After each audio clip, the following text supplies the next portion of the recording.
And nakising nga po dito kabayan si Senador, si Attorney Panilo ngayong gabi. Kasama po natin dito at marami nga po dito tayo mga kasama na nakuisa nga po dito. Ayan. Ayan kabayan, and nakikipicture pa nga po. Salamat yan sa mga nagpakulay sa atin. Salamat sa inyo. Ayan. Ito kabayan, and thank you. Ayan, may picture pa kabayan si Atty. Sal. Ayan, at ang dami na nga po dito kabayan ng mga kasama po natin. Ayan o. At lalo nga pong dumarami yung mga tao ngayong gabi dito. Ayan. Ayan. So, ang dami po ng mga nandito ngayon kasama natin, mga kababayan. Ayan. Ayan. And tingnan natin kung sino pa po ang mga darating. Ayan. And marami dito. Ayan. Nakita nila si Atty. Sal. And Quezon City pa lang ito kabayan. Wala pa yung iba. And marami pa po ang mga darating ngayong marami pa po ang mga darating ngayong gabi mga kababayan. Asahan po natin yan. Ayan. Ayan, diba? So, thank you. Share natin ang ating live sa mga kaibigan natin. Okay. Ayan. So, nagpakita po ng suporta dito. Actually, kanina, nandito din po sila, Senador Bato, si Marcolita, and ilan pa sa mga kilalang personalidad. Ayun. Pumunta sa kabila, mga kababayan. Ang Duterte, patuloy po. Ayan, kabayan. And magandang gabi po sa inyo, Atty. Kasama ko po si Tatay Rani. Ayan, kabayan. And marami ko, dumarami dito ngayon ang tao, kabayan. Kasama po ako nung kayo tumatatong senator. Ito po, ano pong mensahe nyo sa ating mga kababayan na nandito po ngayon, Atty.?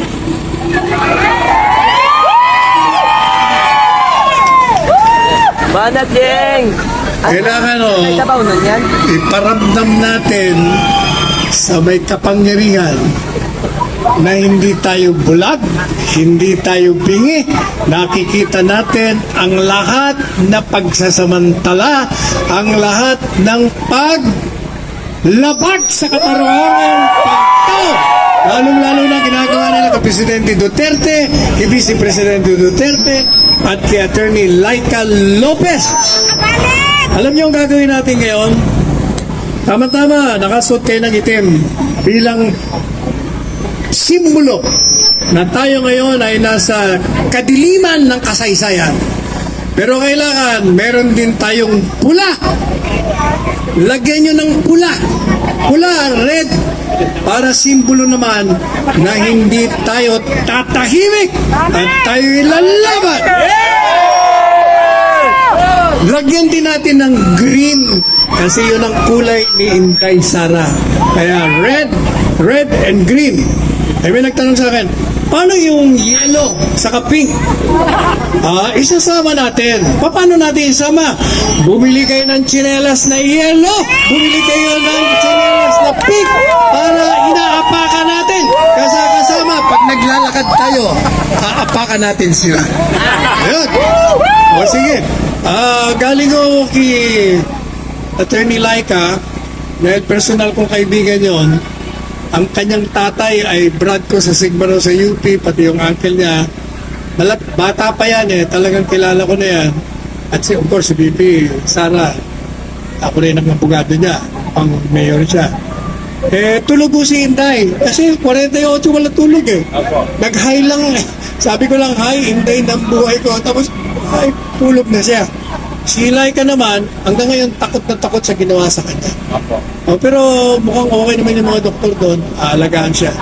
So dito lang kayo at marami pang darating. Maraming salamat po. Thank you. Maraming salamat po. Palagpakan po natin si Atty. Panelo. Ayan na, maraming salamat po sa inyong mensahe. Lalo pong tumitibay ang aming kalooban. Dumarami lalo dito mga kabayan. Ayan na. Marami na dito tao, kabayan. And kita nyo naman. And kabila kanan ang tao ngayon dito, kabayan. And aalis na muna. Ito. Yung mga kabahagi po, yung mga layunin na gusto po magsaya. Ayan kabayan. And hello. Ayan, and saan po ito? Dito tayo sa may hospital veterans, mga kababayan. And dito tayo ngayon, nakaabang ho tayo dito. And dumarami nga po ang mga tao po, kabayan. Hello! Ayan, and kita nyo naman ho yan, kabayan. Dumarami ho ang tao ho dito, mga kababayan. Ito ang dami na nanonood sa atin ngayon. Luzon, Visayas, Mindanao, mga kababayan, OFW, immigrant ay watching at this time. Kaya naman, punta ho kayo sa ating mga kaibigan na nandito lamang po sa Pilipinas, no? And wala ho, kasi kung media ho, asahan ho natin, wala po tayo, ha? Oh, sige. Wala po tayong aasahan, mga kababayan. Okay. So mga kaibigan, wala po tayong aasahan kapag nagkataon ho. Oh, dali!